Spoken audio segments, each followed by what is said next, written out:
guys. So I'm Jeremy. I'm Jeremy Herschler. I'm an addiction psychiatrist. I'm the program director for the Addiction Psychiatry Fellowship here at WVU. And I was asked to talk about positive psychiatry. And Elizabeth asked me to talk about how I got interested in psychiatry. When I was in medical school, I had some interest in doing surgery as well as psychiatry. And I actually almost did some research in surgery and then decided, I just found the depth of understanding what's happening with human beings and their mental life so interesting. And I really enjoyed the work in psychiatry. So I ended up choosing that field. And I also had a bit of a troubled family. So there was a considerable amount of pathology in my family, which kind of made me want to understand them. And so the field was intriguing from that point of view as well. So anyway, that's how I got into psychiatry. And then I'm going to talk about positive psychiatry, which is sort of a new area of psychiatry. And the way I got interested in this is that in my residency, I did a residency at the University of Maryland back in 1993. And it was just when biological psychiatry was kind of taking the forefront of psychiatry. And we were very focused on eliminating target symptoms in evidence-based practice is kind of the goal of psychiatry. And I was interested in how we define success. And so I did a research project in my residency looking at mental health clinicians' viewpoints of wellness. And I wanted to know, how do you define wellness? And so I surveyed all the mental health clinicians at University of Maryland. And what we came up with is that adaptation is the best indicator of wellness.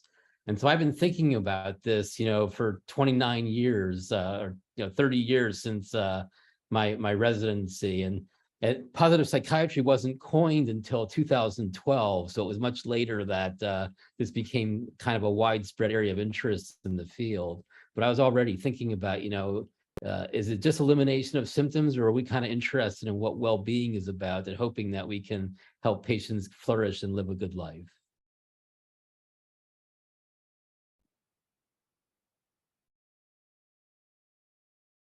All right, so no conflicts of interest to disclose. So I want to start out by talking about some examples of people well known to society who had mental illness but managed to thrive despite having mental illness. So does anybody know who this is? Is it Bach? No, it's Beethoven. So Beethoven had bipolar disorder, they think. He had anger outbursts and couldn't manage to develop a meaningful relationship with somebody over a period of time, and terrible mood swings. So they think that he had bipolar disorder. But what a beautiful contributor to the music world and just an incredible person. And then who's this? Do you guys know who this is? All right, well, I'll help you out. This is John Nash. So John Nash won the Nobel Prize for his game theory, and he also had schizophrenia. And so he's a famous gentleman who did research about game theory and also had very troubling schizophrenia before treatment was widely available. And of course, Abe Lincoln. You guys know what mental illness Abe Lincoln had? So Abe Lincoln had major depression. He used to sob in public, but so sad. And of course, the Civil War was a terrible thing to witness and be part of. But he had terrible depression during his years in office as a president. And you guys know Oprah, of course. You know what mental illness Oprah had? So Oprah had cocaine use disorder, and she had terrible trauma in her life. And she talked openly about those experiences, and she's a billionaire now and obviously flourishes beautifully despite having been troubled by that. And then who's this? Nobody knows. This is Barbra Streisand. So Barbra Streisand had panic disorder. And she's an incredible singer who's famous for all kinds of beautiful songs that she wrote and sang. And she was in the movies as well, and a wonderful actress. But she was troubled by panic disorder, and for a long time wouldn't sing in public because she was so anxious. And yet she had a wonderful career and was very successful. So here's the content of what I'm going to talk about. I'm going to talk about the philosophy of positive psychiatry. I'm going to talk about the therapeutic relationship. I'm going to talk about addressing quality of life in positive psychiatry, tackling case complexity. I'm going to talk about something that I call an inflection point, and that happens in the treatment of patients. And then I'm going to talk about progress and how progress brings happiness. And then I'm going to talk about something that I'm interested in positive psychiatry. I thought about whether I should do a review of the field or if I could share something about what I'm working on. And so I'm working on something called empowerment counseling. And it's very important in helping patients flourish to empower them. And so you'll learn about what I'm thinking about there. And then I'll talk about some conclusions and future directions. All right, so the philosophy of positive psychiatry is something called balanced Meliorism. And Meliorism is a philosophy that says life can be improved. And there are two kinds of Meliorism, mitigative and constructive. And so mitigative Meliorism says that we're going to improve life by correcting problems, by mitigating problems. Whereas constructive Meliorism is about building something. So constructing a flourishing life, building a flourishing life. And so traditional psychiatry is about mitigating problems. There's not much constructing going on. Whereas positive psychiatry is about both. So you're correcting problems. We use pharmacologic agents and psychotherapy to correct problems, but we're also interested in building a flourishing life. And so balanced Meliorism is the key. And if there's one take-home point about positive psychiatry, it's this philosophy of approaching patients and not just kind of giving up when you go from -5 to 0, but thinking about how we can get from 0 to +10. All right, so how do we do this in our work with patients? Well, I think of the triaging of care to patients kind of like a traffic light. And so you've got a red zone, a yellow zone, and a green zone. And the red zone is kind of crisis mode where something needs to be done immediately. Someone's in danger of self-harm or harming someone else or very disorganized, and they need a high level of care like a hospitalization to get this crisis stabilized. And so the red zone needs immediate care to stabilize the individual. The yellow zone is kind of when things are a little bit off and they're not quite just right and adjustments need to be made. And so this is more the work of an outpatient psychiatrist who's gonna make adjustments in the treatment of patients to kind of tailor the treatment to getting these symptoms under control. And then the green zone is when architecting and building a flourishing life become most important. And so if a patient is doing well, they say, oh, I'm fine, I'm not having depression or anxiety or, confused thinking or paranoid ideas or whatever their troubles are. And so you don't say, okay, great, I'll see you, in 2 months. You say, well, what else about life could we improve for you? How could you flourish? What else has room for improvement in life other than your mental health symptoms? And so that's kind of the green zone, and that's what I'm going to talk about here. So probably the most basic element of psychiatric care is the therapeutic relationship. And so you want to be a reliable force of healing and hope for the patient, someone they can count on. And so I'm going to talk a little bit about that. And so the strongest clinician state is present when you could handle the patient's situation if you were in their shoes. So you have the tools to deal with what the patient is troubled by. And so then they see it in the look in your eye. They see, hey, you could handle this. And so you're able to kind of help them adapt to their situation because you have some idea about what's going to be useful for them. And so that's the kind of place you want to be in your work with patients, where you have a bit of confidence about how you could handle the troubles they're facing. And patients need to feel that I can trust that clinician with my life. So these people are, in danger of some kind of mental health symptoms, and they want to trust you with their life. So you got to engender trust in patients to do good work with them. And then another thing I think about in kind of the training of people in the field of psychiatry, and you're a student of the field for the rest of your career. And so I like this African proverb, smooth seas don't make skilled sailors. And so you want to kind of have these kind of difficult cases so you can think about, how can I handle the toughest situations? Because then everything is so much easier. If you can handle the worst possible scenarios, then you're ready for any kind of patient case. And so in your training in medical school and residency, don't shy away from tough cases. Those are real opportunities to learn how to help people. And if you can tackle those, you're ready for anything. So smooth seas don't make skilled sailors. All right, so getting back to my research that I did as a resident, I was looking at quality of life measures and thinking, maybe the goal of patients is quality of life.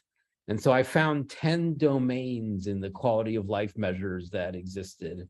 And so you have physical health, mental health, recreation and leisure, marriage, family, social life, environment, housing, transportation, education, work, finances, their legal situation, their appearance, and their spiritual life. And so I thought, hey, if I can master all these 10 domains, my life will be perfect. But actually, it's pretty hard to do. There's always room for improvement in these areas. But anyway, so that's kind of the beginnings of my thinking about, where do we want to head with patients? And then I got interested in what people make New Year's resolutions about. And I thought, maybe the things that people make New Year's resolutions about are the most important areas of life to people. And there's really 4 things that people make most of their resolutions about. And it's really love, work, health, and place. And so if you can tackle those 4 areas in patients' lives, they're going to be very happy with the outcome, that you achieve for them. So it's not just health. There's other things that matter in life a lot to people. And so you want to kind of figure out how we can meet the needs of these people in those areas as well. Does that make sense? All right, so how do you tackle case severity? When people have problems in lots of those domains. And so what you want to do is have pattern recognition and use the best evidence-based principles for the whole clinical situation. And the way you do that is by breaking down these problems that they have in all their areas into modules. And so you have different modules for each kind of problem that they have. And then that reveals talent gaps in the system. So if your system can't meet needs for legal issues or work problems or relationship problems, then you're kind of missing a little bit of the treatment available of what you would hope to achieve for patients.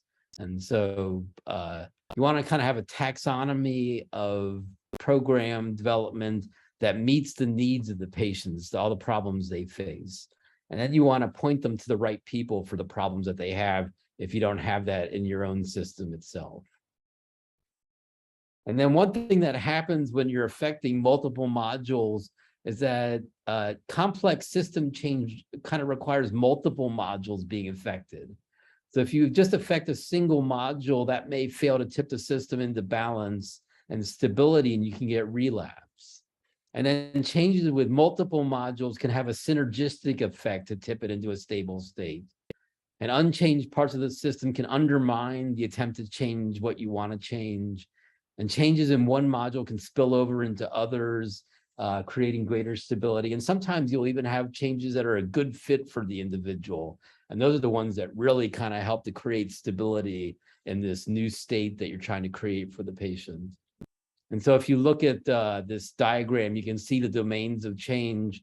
And so if you just, in A, there's the 5 domains of functioning. And then if in B, just one changes. And so in C, you get relapse because they haven't stabilized. But in D, you get multiple changes in the different domains. In E, it kind of moves the teeter-totter over to the right. And in F, you have stabilization. So all these modules change and the patient's in kind of a better way of life now and stable there. Does that make sense? All right, so Paul McHugh and Phillip Slavney are from Johns Hopkins, and they developed a model of kind of the etiology of psychiatric disorders, which is pretty interesting. And they say that treatment can be based on the etiology. And so they have these 4 perspectives of psychiatric problems. And the first perspective is the perspective of disease. And so that says, what is wrong with the structure and function of the brain itself? And so you think of like severe depression or bipolar disorder or schizophrenia or dementia. And then from this perspective, treatment means correcting the abnormality, curing the disease, which we cannot really achieve with these disorders entirely, but that would be the goal. And then the perspective of dimension is asking, in what way does the individual's defects of character or degree of maturity or intelligence level caused them trouble. And so from this perspective, treatment means helping them meet their environmental needs, so they fit better with their environment, so that their personality type fits with their environment better, and they're strengthened so that they can deal with the triggers of their environment. So that's kind of the personality disorders and intellectual disability and these perspectives of dimension that occur. And then the perspective of behavior is when people get in trouble simply because of what they're doing. And so this is like addiction and obesity and crime and paraphilias. Paraphilias are sexual behavior disorders. And so treatment means extinguishing the behavior by just having enough time elapse so they stop having all this hunger and drive for it. And they have to limit exposure to and help develop tools to deal with cues and rewards. And so that's the way that you treat these behaviors that occur. And then the last perspective is the perspective of life story. And so what this says is that something happened to the person which they've experienced that has affected their mental health. And so it's an understandable reaction to life's events. And so you think of grief or post-traumatic stress disorder. And the way that we treat these conditions from this perspective is to re-script the life story. So for example, in a trauma condition, you can say, trauma is never good. But sometimes you can go through something terrible and think, if I could survive that, I could survive almost anything. And then when something new comes up that's difficult, I'm like, oh, that's not so bad. I've been through so much. And so you kind of re-scripted their life story to empower them. And so they're able to cope with instead of feeling damaged by their trauma, they feel like, hey, it was miserable, but I'm sort of a more resilient person. Does that make sense? So the overall approach to case complexity is the ability to read the complexity and severity, and that's the component of excellent care. And so you clarify needs, you modularize the work streams, you want to choose the appropriate level of care. So if somebody is in that red zone, you might think about hospitalization if they're unsafe, if they're suicidal or homicidal or unable to care for themselves.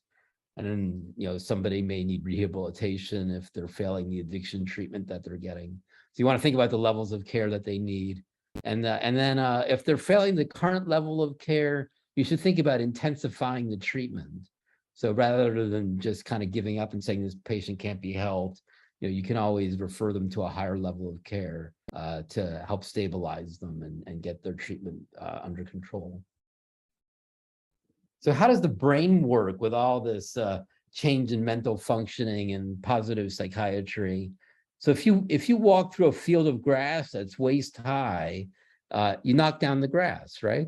And if you take that path over and over and over again, eventually it becomes a dirt path and it's easy to follow. And so that's the way the brain works in circuitry. We get good at what we practice with our brain. And so if you're practicing depression, you get good at that. But if you're practicing well-being, thriving and flourishing, you get good at that. And so you want to kind of call attention to what patients are practicing. And then some illnesses, if you think of the disease model, some conditions are irreversible changes in the brain. And so it's like white milk becoming chocolate milk. You can't turn chocolate milk back into white milk, or you can't turn a pickle back into a cucumber. But someone can be the healthiest pickle that they can be, right? And so you want to think about what are they practicing and how can I help them be the most flourishing pickle possible? I hope that makes sense. So how do we intervene? Well, you can intervene at the level of the gene, the cell, the circuit, the system, and then cognition, emotion, and behavior. And so you think of genes, we're not using gene editing, things like CRISPR now in psychiatry, but that may happen in the future. But you can use epigenetics and enrich the environment so that epigenetically we're affecting how genes are expressed in a more positive way. And so that might be through exercise or nutrition or a healthy environment or whatever you can do to improve epigenetic expression of genes. And then at the cell level, we've got pharmacology. So, just the influence of medications on neurons, and then boost cellular defenses through good nutrition and quiet the epigenetic noise. And then at the circuit level, so talking about you get good at what you practice. So kind of thinking about what can people practice that would be healthier than focusing their minds on pathology. And at the system level, we want balance. So homeostasis. Do you guys know what allostasis is? Anybody heard of that before? So allostasis means stability through change. So sometimes in order to develop stability, you have to adjust to a changing environment and have stability through change. And ideally, we want our system to be like a crisp operation and adapt to the environment. And you want to challenge the system to their design capabilities. So if you don't push your system to kind of flourish, you'll kind of stagnate at a lower level of functioning. And then there's many psychological approaches to affect cognition, emotion, and behavior. All right. So in the treatment of patients, they reach what I call an inflection point. So this is a turning point in the treatment of the patient. And so have you guys heard of the Trail of Tears? Like they talk about the Native Americans who had to go to reservations over in the Southwest. And so the Trail of Tears is about that. But I think in psychiatry, you have kind of patients going from a trail of tears, and then they start following the trail of dreams. So they kind of let go of all this tear material, and they're ready to move forward kind of with their life and think about their dreams. And so that's where flourishing really becomes a possibility. And so progress is the key to following this trail of dreams. Progress is important in resolving problems, but it's also important in kind of reaching dreams. And progress brings happiness. So, patients talk about, I just don't have a good life, and I'm not living the kind of life that I'm hoping to live. And I say, well, are things changing? Are you improving in any way? Because progress brings happiness. It's a gradual kind of momentum that occurs. And so a strong mindset is really important in progress. And I like a stubborn hope. So I work in addiction. So often I'll tell patients in my addictions practice, I have a stubborn hope. I know you're stuck here, you're having difficulties, but you'll see I'm stubborn. I'm just going to keep plugging away at this and plugging away at this. And, maybe you can catch some of that. That's just kind of my philosophy about working with patients. And so when you feel like you can't and you do it anyway, something magical happens, that this is tough, but I'm tougher. And so that's that strong mindset that you want patients to develop. And then empowerment makes that mindset possible. And so empowerment is about people believing in themselves through strengthening. And so the way you do that is by building up historical and contextual resources so they feel empowered. And I'm going to talk more about that in a little bit. And that's kind of my area of interest right now in positive psychiatry.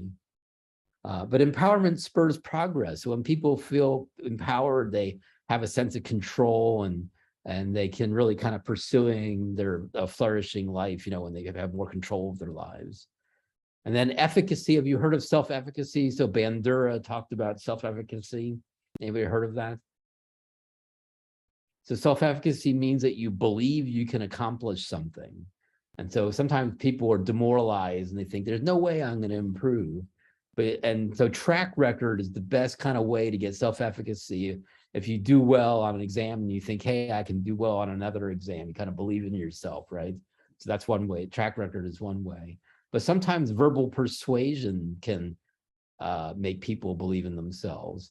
And also seeing other people be successful makes people believe they can be successful. And so patients go to AA meetings and addictions and hear from people who've been sober for 10 years, and they realize, hey, this can be done. So, efficacy is so important. All right, so how did I get into empowerment counseling? What happened is that I'm interested in following the money in this world. And so I decided I was going to investigate what kind of treatment facilities there are in Atherton, California, which is the wealthiest zip code in the country. And so I wanted to see what kind of addictions programs do they have in Atherton, California. And so I went to their websites and I read what they offered. And one of the things they offered there, they said was in one of the facilities was empowerment counseling. And so I researched, on the internet and PubMed and Google and Amazon, trying to find something about empowerment counseling. And there isn't really a literature on empowerment counseling. There's a literature on empowerment in social work, and some hypnotherapists have done some research about empowerment. But so I kind of I'm developing my own therapy here to think about how we can best empower patients. And so that's what I'm going to talk about now. So we have, half an hour or so. So empowerment is about serving others rather than helping or fixing. And so why I think that's important, when you're in the kind of superior position of helping someone else and fixing something that's wrong with them, you're more powerful than they are. And so if you want to empower somebody, it's more a service kind of attitude. I'm serving this person by working to empower them. And so I try to kind of align myself with the patient as I'm serving you to improve your life. And I think that's a better kind of sort of approach to the patient to empower them. And then another thing that I think is helpful is hints and nudges can be used instead of kind of teaching them how to be empowered. And so then you kind of hint at it with stories, or tell them something that kind of suggests the concept, or orient them toward the concept without directly telling them, so they discover it themselves. And if you can do that kind of thing, you give an example of somebody else and they kind of say, oh yeah, maybe that would be helpful for me. So when they discover it themselves, it's less teaching and more kind of empowering. And then empowered people can stand up for themselves. So they can stand up for what matters to them and what's important, and their proprioceptive territory. And what I mean by their proprioceptive territory is their space. So a lot of patients have trouble kind of standing up for their own space, that people kind of violate their privacy and their space and maybe abuse them. And so empowerment helps people kind of stand up for themselves. And they're kind of no longer plagued by their learned helplessness and anxiety. And the way you do that is by empowering these historical and contextual resources. And so this is kind of a visceral thing. When someone's empowered, they feel it at their gut. It's in trauma treatment, Bessel van der Kolk talks about people not having a safe feeling in their gut when they've been traumatized. And so this is kind of the opposite of that. You get a visceral feeling of empowerment. That's like the opposite of feeling unsafe. And so that's the goal of this, is to make it visceral. And it becomes three-dimensionally alive because it gets limbically aligned with their gestures and sounds. So, like the way the body language and the tone of voice and all that kind of suggests how empowered they are. Does that make sense? All right, so there's three ways in the kind of this therapeutic treatment that you have with the patient to empower them. There's three kind of aspects of the care of the patient that you can do this in. One is the clinician-patient relationship. The second is the rich inner life of the patient. And the third is the patient's relationship to the environment. And so you can create resources for empowerment in all three of these areas. So how about the clinician-patient relationship? Well, you can believe in the patient, so they see it in the look in your eye. So if you kind of doubt that the patient's going to be able to improve, and you worry that they're not going to make it and have a lot of negative cognition, they're going to see that in the look in your eye. Whereas if you kind of say, hey, I'm stubborn, I'm going to see what I can do to help this patient, they see that in the look in your eye too. And I think nonverbal and kind of unconscious things are almost more important than the content of what you say. And I think that happens in other medical care, that if you walk into a patient's room who has pneumonia and you say, we're starting this antibiotic, and, I think you're going to find that you'll be breathing better. And they just see that confident look in your eye, they're going to believe you. And that is relieving to them. Does that make sense? All right. And so patients should feel accepted and, kind of have a deep, empowering resonance with you. Kind of a good fit emotionally with the provider. And you want to build self-esteem and strengthen their ego. And when their ego is strengthened, they kind of cure themselves. And so when people's ego is strengthened, they can kind of take themselves for granted. To me, that's the best indicator of health, in my opinion now, is one can justifiably take themselves for granted. Somebody doubts themselves or kind of has lots of questions about their choices, or their thinking or their behavior. That's kind of an unhealthy sign, where if somebody can say, hey, I can count on myself, that's a good place to be. And then you want to send the right signals. So don't do things that disempower the patient. And you want to undermine kind of the myths and dark psychology that allow abuses of power. So I see some ladies here. So it used to have kind of all kinds of crazy viewpoints about women in society and women being physicians. And you got to just negate all that ridiculous stuff, stare down the BS and, live a good life. And so I have that kind of attitude about patients too. You got to kind of stare down the BS and just believe things that make sense, right? And then, so love is kind of a difficult topic to talk about in mental health care. And I'm not talking about romantic love, but I think love cures people. And so you want to kind of have some compassion for the patient about the areas of life where they're most ruined, where they're most damaged, and have some compassion there. And that's empowering to the patient. And then instill hope with a stubborn creativity. So I think creativity brings hope. And so kind of be stubborn in that way and address demoralization. And then find where their excitement is and translate that emotion into the empowerment process. And then also you want to model assertiveness and kind of shape assertiveness in the patient. So if they have opportunities to kind of stand up for themselves and work on things that matter to them, you encourage that in the patient so that they feel empowered.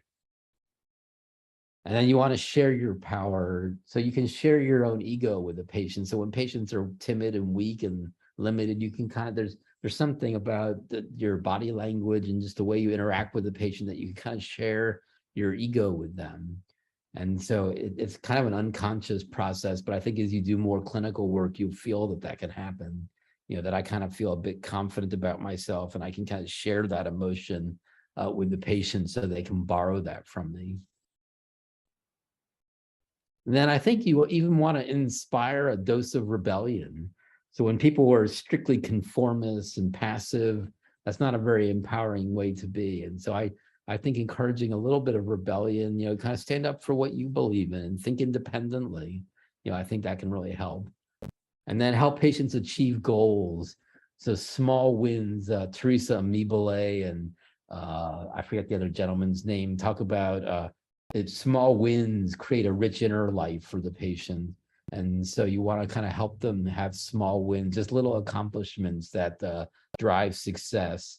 And then they become self-accelerated, where each success kind of triggers more success, and they become, it's kind of builds on a kind of a momentum there. And then Deion Sanders, who's the famous football and baseball pro athlete, says, want, work, win. So, I think that's kind of the strategy for creating small wins. And then you want to acknowledge their contribution and credit and honor them and foster autonomy.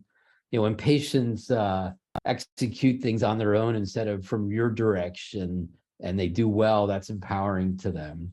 If they're always following kind of what you want them to do or other people want them to do, you don't get that X factor kind of autonomy that you like to see. And so, some clinicians, their patients are very needy and they need their clinician. I have kind of the opposite point of view. I'm trying to empower the patient to stand on their own. And so I think autonomy is a goal of patient care. And then you want to challenge them. So give them stretch projects to push them to evolve. And how about the rich inner life of the patient?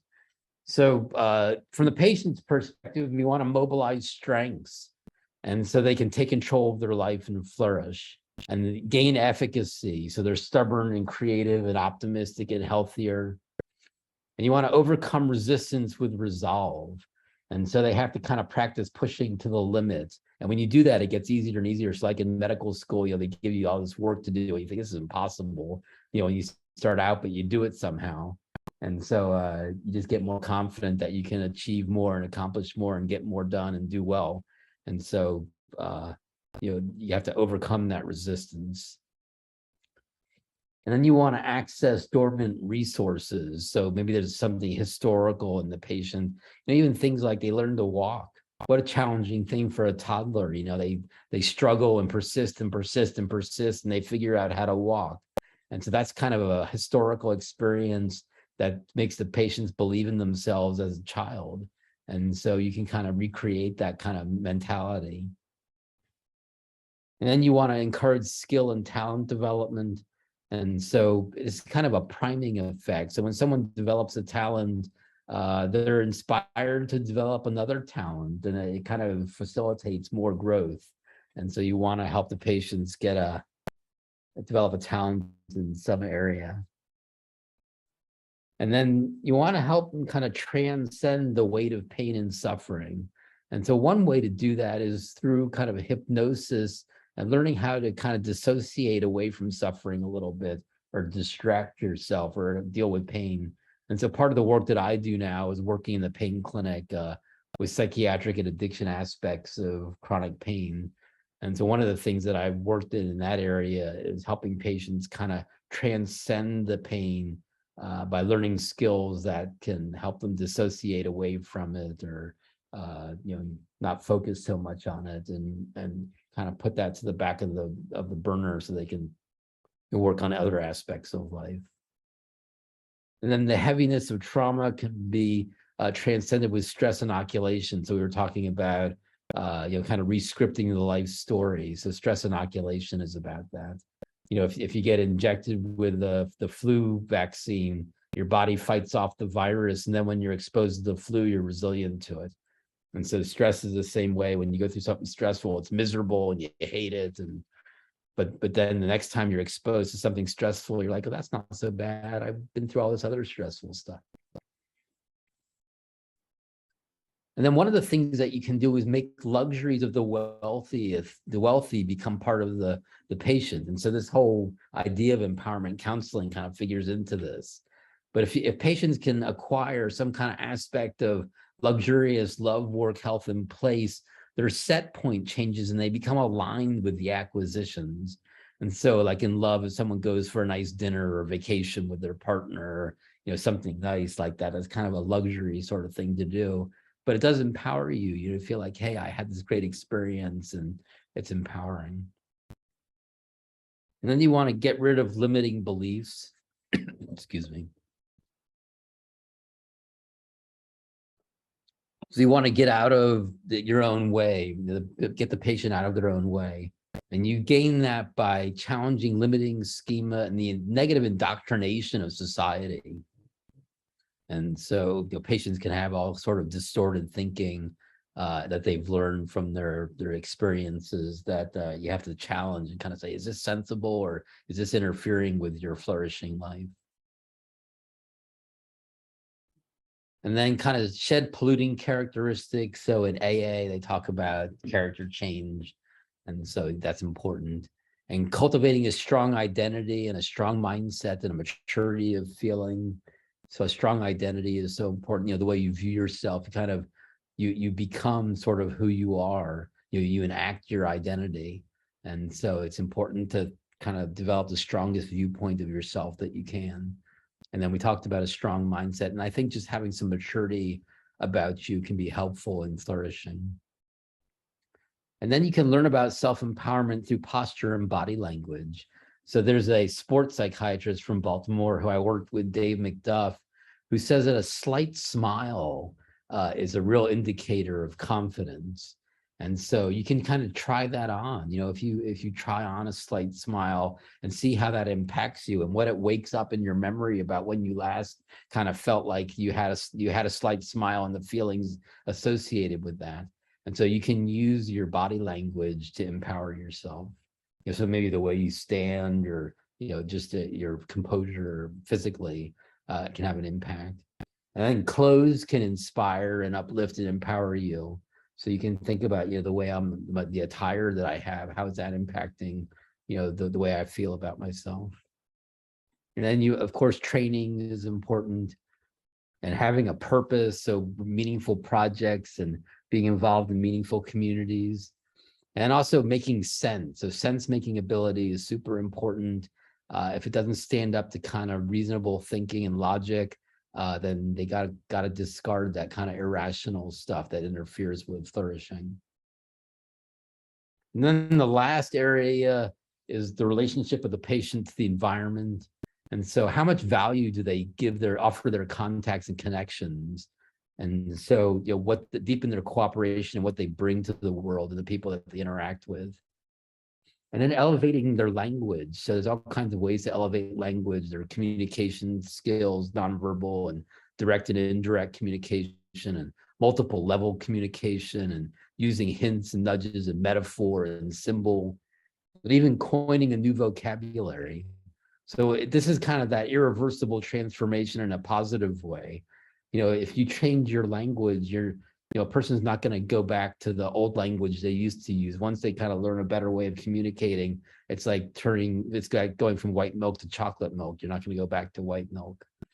And there's a famous book called Bridges Out of Poverty, which talks about how you help impoverished people become more successful financially. And a big part of that is their language. And so if they can acquire the language of more successful people, they integrate with that society better. They can hold jobs that are more sophisticated. And so developing your language is an important way of flourishing. And then find an advocate. So you want people to support you. You want to access resources for flourishing. And then learn by observation and association. So you want to kind of nestle into the ecology of people who are more successful and embody it. So you kind of study their behavior and what they're doing with their lives. And then, it's sort of like as a medical student, you study practicing attendings and think, now, what are they doing with their practice? And how can I embody that so I can become a decent clinician? And so, but you can apply that, anybody can apply that kind of mentality to becoming a successful person.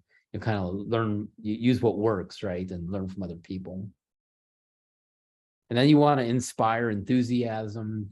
So you kind of, the things that they desire kind of have a fire to them. And so you get excited about the things that are exciting and interesting and can have a hunger for. And then make them dare to dream through inspiration. And so there should be things they are inspired to do. But of course, you can have humility as well as empowerment. And so you want humility, you want people to be grandiose and narcissistic because they're empowered. You want them to have a humbleness about them.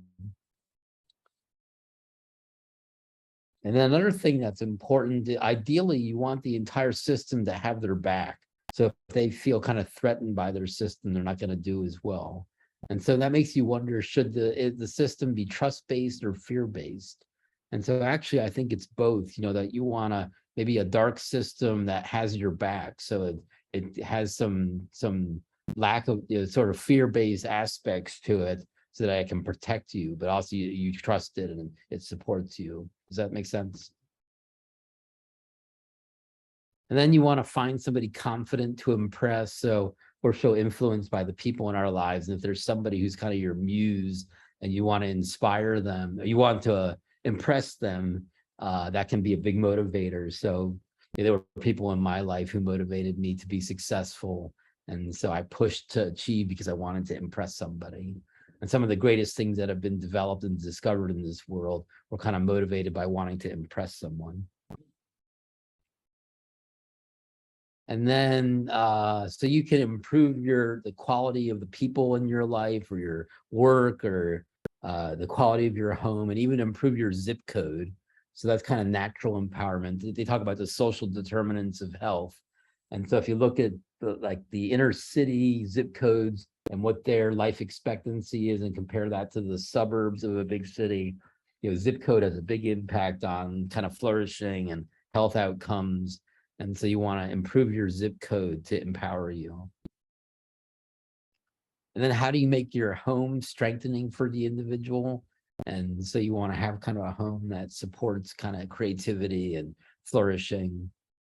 And then we kind of talked about, fitting in with society and kind of, acculturating with kind of higher levels of success so that you can kind of join that culture.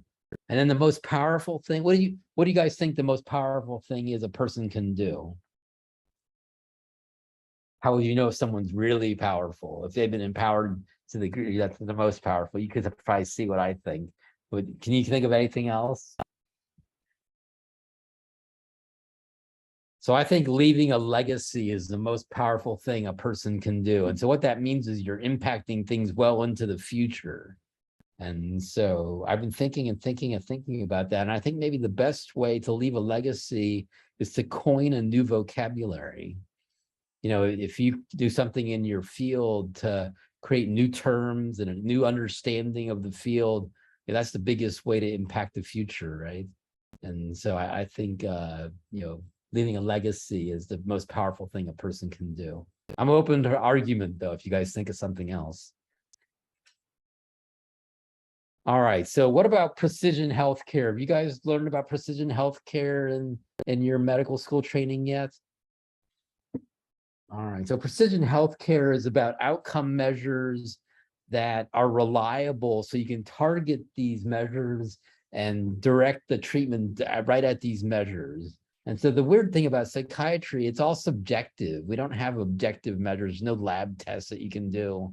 You know, there's nothing that we can objectively measure about a patient so far that would say that, we definitely have impacted this person and we can measure it with kind of rigorous science. It's more self-report, oh, my mood's better, I'm less anxious, but it's not really, kind of a hard science with an objective measure.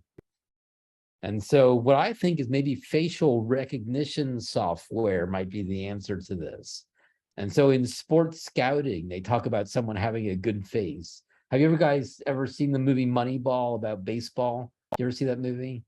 It's a great movie, and they talk about these scouts talk about athletes having a good face. They look confident and they look like they're going to do well in baseball. So they can always read how well the athlete will do by just looking at them. And so maybe we could use facial recognition software to look at people's facial expressions and determine, how close to flourishing they are. And along those lines, voice analysis, vocal signature, and gesture analysis might also help kind of uncover objective measures. And then I also think that a DHEA to cortisol ratio might suggest that people are flourishing. So, we think of cortisol with the stress response, but it kind of cycles. There's so much variation in cortisol through the day. And so what I thought is maybe using a DHEA to cortisol ratio where we can kind of measure this sex hormone precursor, which may be more related to confidence, and see how that relates to stress.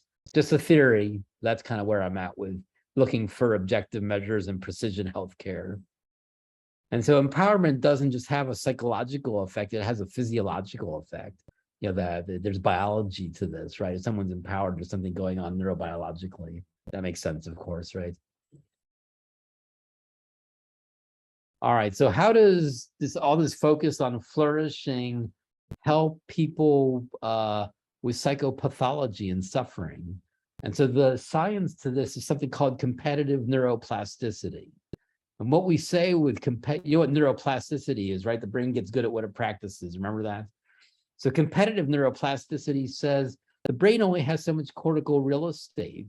And so if you're practicing flourishing and well-being and empowerment and flourishing, that kind of competes away the pathology just because the brain doesn't have enough room to be working on everything. And so by working on positive things, you compete away this negative stuff. Does that make sense? So you can do that with pain. You can do that with any psychological symptom. If you become kind of your energy and your brain activity is focused on well-being and doing positive things, then the brain kind of doesn't have the space. Use it or lose it, right? So it doesn't have the space to be focusing on this pathology.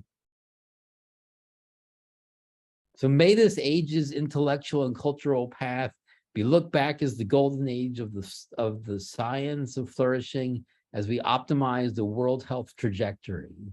And so, what is the potential of flourishing for people in a hard science of flourishing and getting people to that inflection point so they can follow their dreams instead of their trail of tears? All right, so what are my conclusions? A stubborn hope. So balanced Meliorism is kind of the philosophy of this. You want to address quality of life and tackle case complexity and empower your patients to find healing, take control of their lives, and chase an absolute confidence in a flourishing life. There's so many other aspects to positive psychiatry and positive psychology that I didn't cover, and you can look at that, things like gratitude and awe, and there's many other techniques that are used to kind of promote well-being. So I just focused on what I'm interested in now, which is this empowerment idea. But it's a kind of a fun field, and it's good for me as a clinician to look at these things because it's positive and healthy, and if I'm having any kind of pathological thinking, it competes it away. So it's nice to spend some time focusing on well-being. So what is positive psychiatry's unfinished business? What's the future of this field? And so we want to affirm and inspire families, so families believe that psychiatry can help. So some people don't believe in psychiatry, and I believe in the field. I think you can have somebody who's a professional who develops a mental illness, and you can correct things and help them and empower them and get their lives back together, and they can work and flourish and live a good life. Having a mental illness is not necessarily a permanently disabling thing for somebody. And then we want to involve the community, and we want to have kind of evidence-based flourishing practices. So we have to think about how can we make this kind of research-based and evidence-based, and maybe use that precision medicine kind of outcome measures to have kind of an evidence base. And then you want to pioneer a clear conceptualization of the needs of psychiatric patients and how to address them. And so, I talked about, those 4 areas: love, work, health, and place, and all those 10 domains. There's a lot of needs that patients can have in life. And then we want to think about positive psychiatry across the lifespan. So this is something important to children, to geriatric patients. Anybody on the continuum of lifespan is going to be interested in flourishing. And then we need to fund and integrate and improve positive psychiatric practices and services. So, how are we going to fund kind of helping people flourish? Our insurance company is going to pay for that kind of care. So it's tricky, to figure out how it'll be funded. And then we want to take action for mental health systems transformation. And I wonder if there would be some kind of subspecialty training, like board certification and fellowship training in positive psychiatry, or if it'll just get integrated into the general practice of, general practitioners in psychiatry, both child psychiatrists and adult psychiatrists. And I think it should be in everyone's practice, and I hope it moves that direction. But if there's resistance and biological psychiatry kind of wins, then then there should be kind of some subspecialty training available. All right, so it's hard not to be romantic about the flourishing life.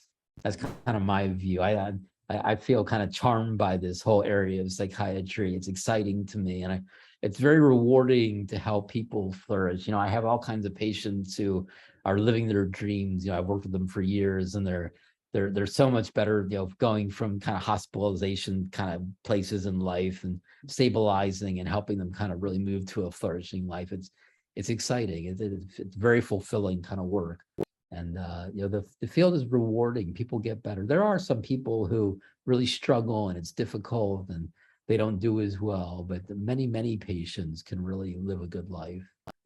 And I think you need to have more direction than just saying, I'm going to get from -5 to 0 and then goodbye, good luck.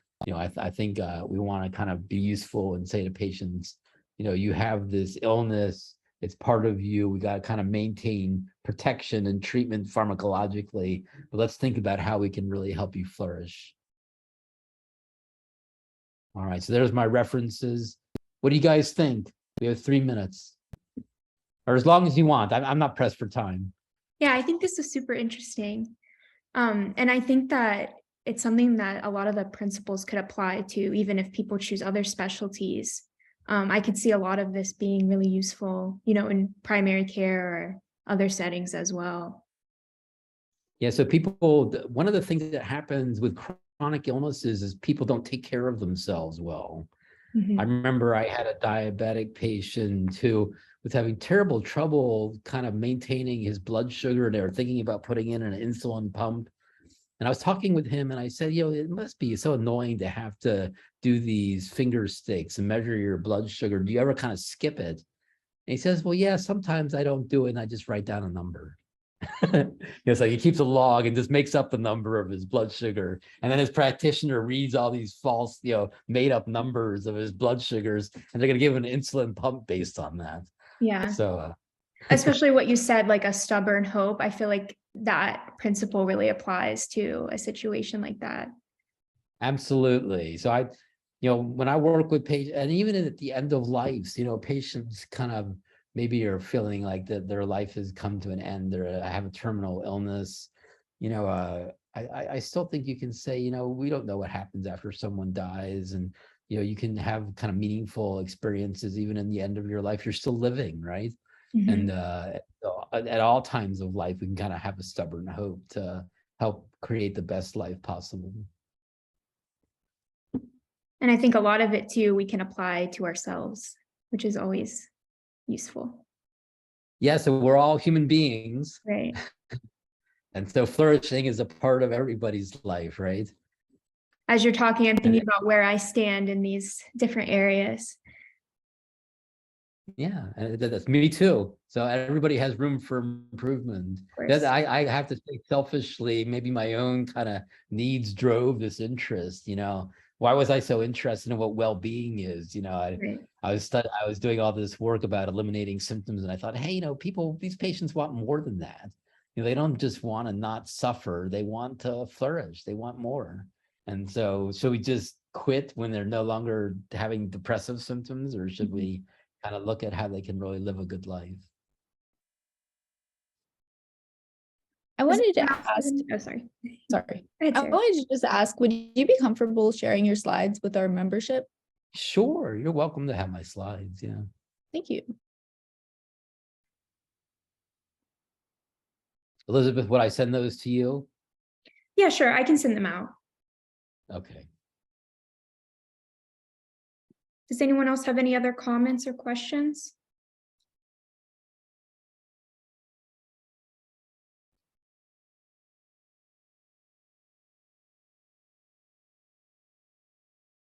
Okay, well, Dr. Herschler, thank you for spending time with us today. This was really interesting. I really enjoyed it. All right. It's a pleasure talking with you guys. Good luck in your careers. Thank you. Thank you. Elizabeth, you'll send me a copy of the recording? Sure, yeah. I'll send that to you. All right. So long, guys. See ya.